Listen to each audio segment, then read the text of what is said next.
insane. Y'all see all through the whole series there have been plot twists. These are all plot twists that I've came up. I'm talking about. Take him back with me. No, he can stay down here.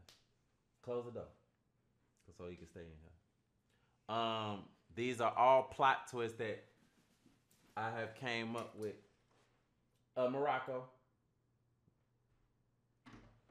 These are all plot twists that I've came up with from Cookie brother being shot. From Mikey Dollars recording in the alley, killing Mikey Dollars, killing Eddie. Like, how many bodies did I get? 4 or 5. So, but this storyline, right? Keep in mind that this storyline has lasted for a year and a half. About a year and a half. I didn't even notice that. I have never did a storyline this long.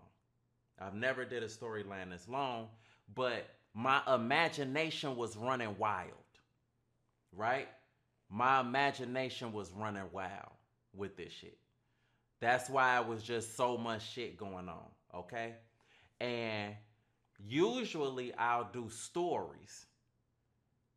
And one story, more the story at the end. But with these storylines, you have multiple episodes back to back as one story that keeps going, and then the more the story doesn't come until the last episode of that storyline. Okay? So of course I wrote the shit. So I knew I wanted it to have that ending. Morocco, right? I just got Morocco 2 or 3 weeks ago. I probably had Morocco for 2 weeks. I knew in the last episode, in order for it to hit hard at the end, I need Big Twon to do more real nigga shit. I needed him to do more real nigga shit so that it hit harder at the end when I put the case on him. And also really drives the moral of the story home. That's the most important thing. The moral of the story. I don't leave any rock unturned when it comes to the moral of the story. Which y'all think, because I didn't did a moral of the story in a while, y'all forget how many different topics I've touched on with the moral of the story. I've touched on rape. I've touched on drug abuse. I've touched on your family turning on you. I've touched on so many different things, right? And with the more of the story for this last episode being sometimes being a real nigga could bite you in the ass, that's also a story that I needed. I needed that particular story to be told. I needed that more of the story to be told. Because I know for me in real life, I'm such a real nigga that I could fuck around and sacrifice my livelihood. I could sacrifice my safety. Like, it's a lot of shit that I will fuck around and sacrifice as a result of me being a real nigga. You know what I'm saying? Like, as a result of me being a real nigga, I could really be fucked up out here because I stand on certain principles.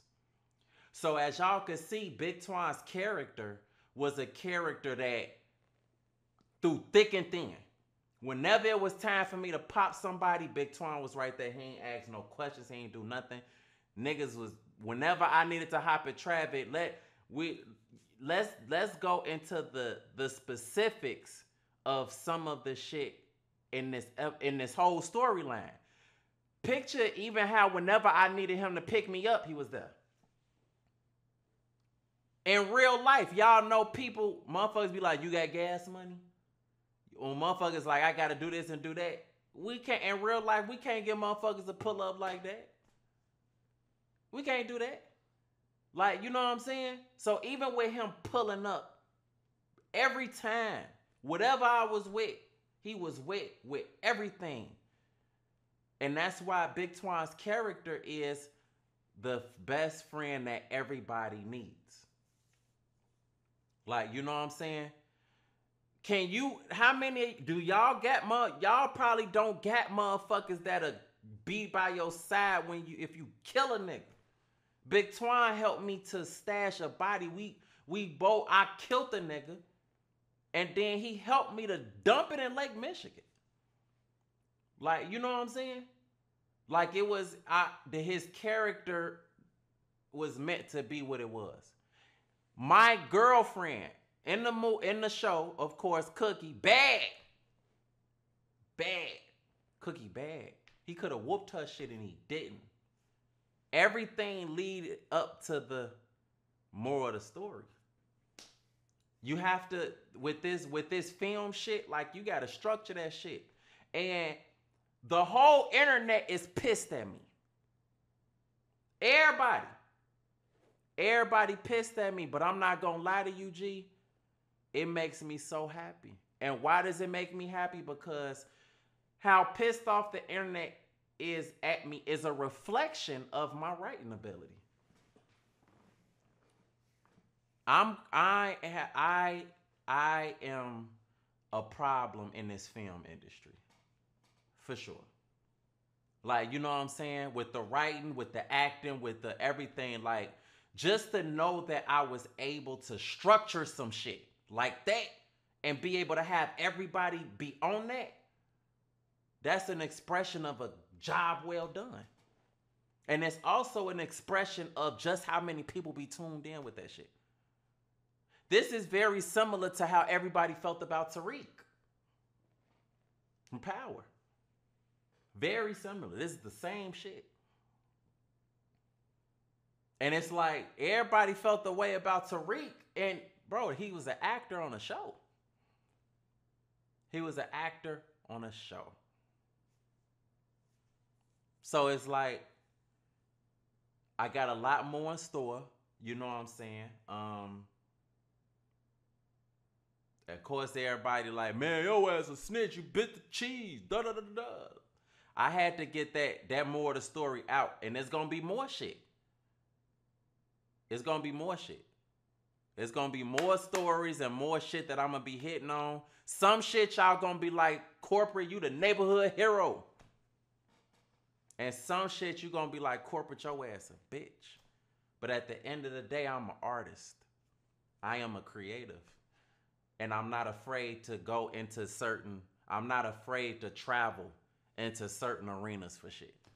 Not at all. So all this shit with you a snitch, you a snake and all that shit, it don't bother me for real. It just let me know that motherfuckers is tuned in. It just let me know that motherfuckers is tuned in, and I'm grateful for it. I'm very grateful for it. BlackChicagoBeLike Part 105 was a hell of a storyline. Big shout out to everybody that played a role in it. Main characters, Tierra, you know, of course, who played my mama. Cookie, who played my girlfriend. And Sarah Black, who played my baby mama. Milan, who played my daughter. My homie Teasy showed up in it as well. Molly J, who I cheated on my baby mama with. Shout out to, I can't even think of Eric. Shout out to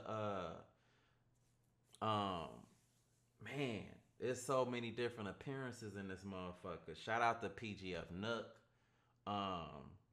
Young Ducker World.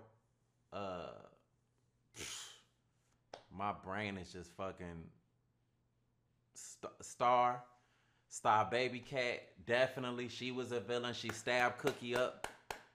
Like, you know what I'm saying? Yeah, Jack. Definitely big shout out to Jack from Detroit. Shout out to Cairo. Like, you know what I'm saying? Yeah. Like, Amazon dude. Facts. Doriel came and peeked her head in for a little second as well. Shout out to Bella. She was in there at some point. Shout out to Rico. He played several different roles. Shout out to Skimbone. He was in it as well. Man. I can't even remember everybody that was in it. Shout out to the Dreadhead Cowboy. I pulled up on that horse. Like, Daphne. What, Daphne? No, Daphne wasn't in this one. I don't think Daphne was in this one. She was in 104. Shaky wasn't in this one either. Not that I remember. I think he was in 104 as well. Shout out to Detective Biddies. Tig old Biddies. Shout out to Detective Biddies, shine real well. As the detective, one of the detectives in the other scene. Shout out to Naeem. Um, Shout out to D Brooks, who was smashing my VM. Shout out to my boy D Brooks. Shout out to Wilmers. Shout out to Jerk 48. Man, the list is crazy. The list is crazy for sure. It was definitely some features with this one. But yeah, I had to get that moral of the story out. That's a deep ass moral of the story. And if I have to sacrifice myself, even though I know how people could be, then that's what I'm gonna do. I did that. I definitely had to do that for sure, for sure. So you know, it's all good. Shout out to Sandy Lou, she was in some shit. Shanice, the one that stole the gas, Sandy Lou, Shanice, they was in there. Morocco, my little homie Morocco. Yeah. So, just to sum it up again, I had to sacrifice myself for the sake of the moral of the story. I think that was a very important. I think that was a very important moral of the story.